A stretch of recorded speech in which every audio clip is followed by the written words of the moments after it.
نہیں کر پائے. اللہ اکبر. اور کیجئے. فرماتے میں جب محو دیدار تھا میں نے دیکھا کہ حضور کے لبھائے مبارکہ میں جنبش ہے. قبر حضور کے ہونٹ مبارک ہل رہے ہیں. میں نے سوچا کہ اس وقت حضور کے ہونٹ مبارک ہل رہے, اپنے کان رکھ کر دیکھوں حضور کیا ارشاد فرما رہا ہے. میں نے اپنے کان حضور کے دہن پر رکھ دیے. شیخ محقق نے حدیث نقل کی, فرماتے ہیں کہ میں نے سنا کہ حضور اپنی قبر شریف میں کہہ رہے تھے یا ربی حبلی امتی, اے اللہ میری امت مجھے ہبا کر دے. ساری زندگی امت کی بھلائی چاہیے, اور دنیا سے جب رخصت ہوئے تو تب بھی عزیزان گرامی امت کی فکر ہے. اب مجھے بتائیے آپ تھوڑا سا ہم اس سے ہٹتے, جب حضور علیہ السلام اپنی امت کی اتنی فکر کریں اور سب کچھ عطا فرمائیں, ہم کیا کر رہے ہیں؟ ہمارا کیا حال؟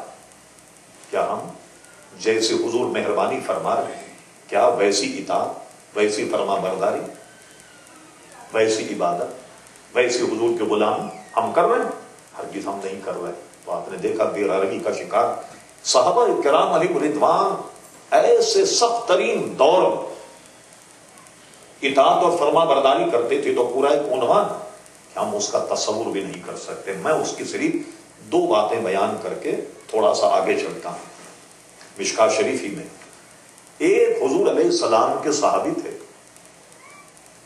فجر کی نماز میں آتے, نماز میں آنے کے بعد حضور علیہ السلام کے دعا سے پہلے نکل جاتے.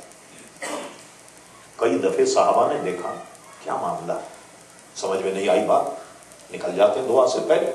ایک مرتبہ حضور علیہ السلام کے دربار تک ان کی شکایت پہنچ گئی, ان کو بلوا لیا, آپ آئیے, آپ دعا سے پہلے چلے جاتے ہیں, کیا معاملہ؟ لیجیے انہوں نے کیا بتایا. حالانکہ حضور علیہ السلام کی دعا سبحان اللہ, ہم اور آپ دن بھر دعا کرتے رہے تو وہ اثر نہیں جو پیارے مصطفیٰ علیہ السلام کی دعا میں, یا آمین کہہ دیں حضور علیہ السلام تو وہ چلے جاتے. پوچھا وجہ کیا ہے جانے کی؟ کہ حضور بات یہ ہے یہ جو میں چادر پہن کر آتا ہوں میرے پاس ایک ہی چادر ہے, دونوں میاں بیوی کے پاس ایک چادر ہے, تو میں نماز پڑھ کے جلدی اس لیے جاتا ہوں تب جانے کے بعد یہ چادر اپنی بیوی کو دیتا ہوں تاکہ وہ بھی مناسب وقت میں نماز پڑھ لے. میں اس لیے نماز پڑھنے سے دعا کرنے سے پہلے چلا جاتا ہوں. آپ نے اندازہ لگایا ایک چادر, دونوں میاں بیوی نماز پڑھ رہے ہیں, اس میں بھی اللہ اس کے رسول کے فرمان اطاعت کو انہوں نے فراموش نہیں کیا. اسی مشکاہ شریف میں ایک جگہ حضرت عبد الرحمن ابن عوف جن کا تعارف آپ پہلے سن چکے, ان کو کسی نے افطاری پر بلایا. آپ کسی معزز بڑے آدمی کو افطاری میں بلا تو خالی کھجور سے تھوڑی افطار کرا دیں گے, بھائی بہت بڑا معزز مہمان ہے. ہمارے یہاں تو افطاری کا عالم یہ پتہ نہیں کہاں جاتا ہے. تو ہم اپنے کراچی کی بات کرتے ہیں, افطاری بھی ڈٹ کے کرتے ہیں, کھانا بھی ڈٹ کے کھاتے ہیں. ایک صاحب تھے, نام نہیں لیتا میں, تو ہمارے استاد گرامی قاری مصلح الدین صاحب رحمۃ اللہ علیہ کے پاس آئے, کہنے لگے مولانا میں تو رمضان میں عشاء کے وضو سے فجر پڑھتا ہوں. کہا بھی سبحان اللہ, بہت اچھی بات. تو بڑے صاحب تھے, وہ ہنسنے لگے. تو پوچھا قاری صاحب نے خیریت کیا بات, کیوں ہنس کے آ رہی ہے؟ یہ کہنے صاحب میں کیا بتاؤں, ایک تو افطاری بہت ڈٹ کے کرتے ہیں, مغرب کی نماز بڑی مشکل سے پڑھتے ہیں, پھر کھانا اتنا کھا لیتے ہیں کہ عشاء اور تراویح نہیں پڑھی جاتی, اب سو جاتے ہیں. تو سونے کے بعد کیا ہوتا ہے کہ اٹھتے ہیں 4 بجے, اٹھنے کے بعد میں وضو کر کے اس کے بعد عشاء اور تراویح پڑھتے ہیں اور اسی وضو سے فجر پڑھنے چلے جاتے ہیں. تو یوں عشاء کے وضو سے فجر پڑھتے ہیں. ہمارا حال تو محترم حضرات یہ, عشاء کے وضو سے فجر. لیجیے صاحب عبد الرحمن ابن عوف معزز صحابی آئے, میں میزبان نے بڑا اہتمام کیا اور طرح طرح کے کھانے اور افطاری جب سامنے رکھی, حضرت عبد الرحمن ابن عوف کو پرانا وقت یاد آ. اللہ اکبر, جس زمانے میں صحابہ پانی سے ایک کھجور سے افطار کرتے, غزوہ بدر سے پہلے بہت خستہ حال تھے صحابہ کرام علیہ رضوان. اللہ اکبر.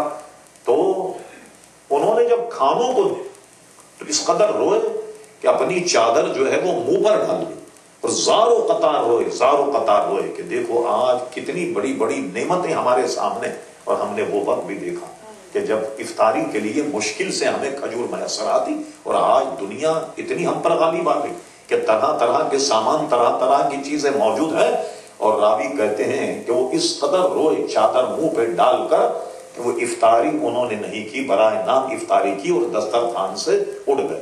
اتنے نام مسائل حالات میں بھی اطاعت اور فرما برداری کا پیکر تھے عزیزان گرامی۔ تو آج ہمیں اس نبی علیہ السلام کہ جنہوں نے ہمیں یہ سب کچھ دیا، آج ہمیں کتنی ان کی پیروی کرنی چاہیے۔ اب ایک بات عرض کر کے اس کے بعد گفتگو ختم کرتا ہوں۔ کل قیامت میں کتنی امتیں ہوں گی؟ حدیث معراج میں دیکھیے، فرمایا مجھ پر امتیں پیش کی گئی، میں نے دیکھا ایسے نبی بھی میں نے دیکھے جس کے ساتھ کوئی امت ہی نہیں تھی۔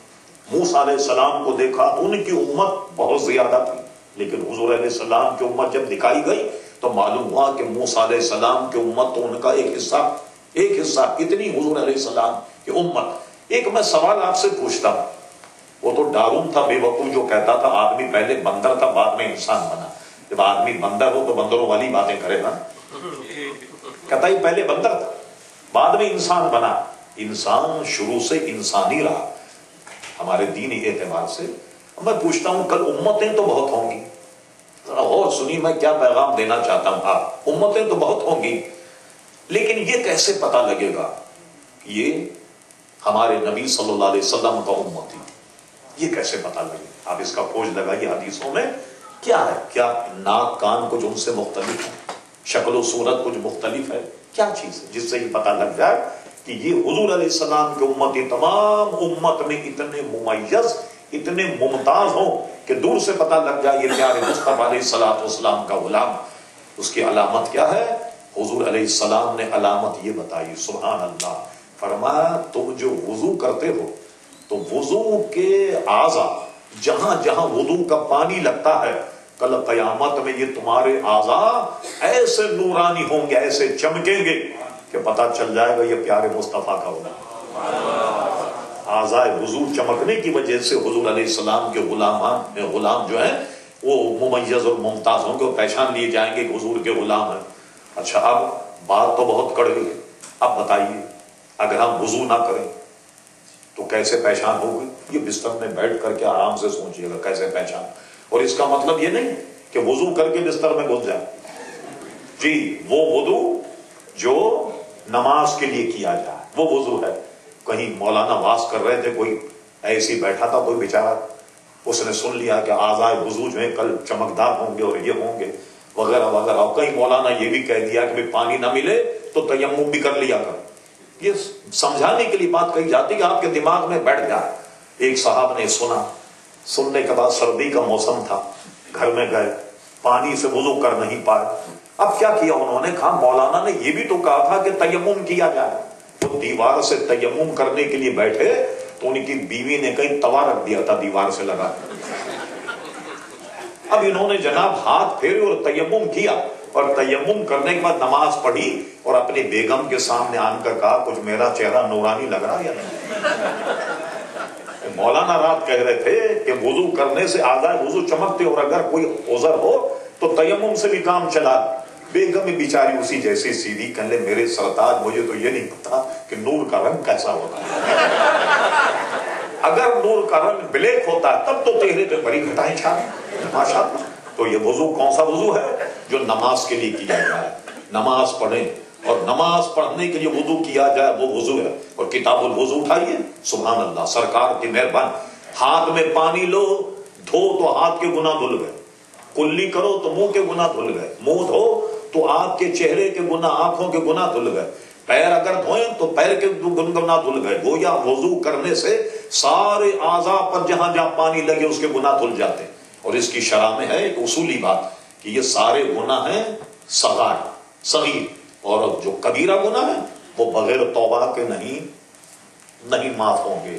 تو آپ بتائیے ابھی تو نماز شروع نہیں، آپ کلی کر رہے ہیں، ناک میں پانی چڑھا رہے ہیں، منہ دھو رہے ہیں، سارے گناہ آپ کے دھل رہے ہیں۔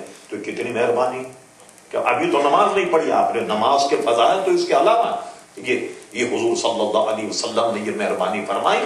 اور عزیزان گرامی کل قیامت میں حضور کے غلاموں کی پہچان ان کے اعضاء وضو چمکتے ہوں گے، تو اس لیے دور سے پتہ لگ جائے گا کہ حضور صلی اللہ تعالی علیہ وسلم کا غلام ہے۔ اور آئیے اب ذرا بات نکلی ہے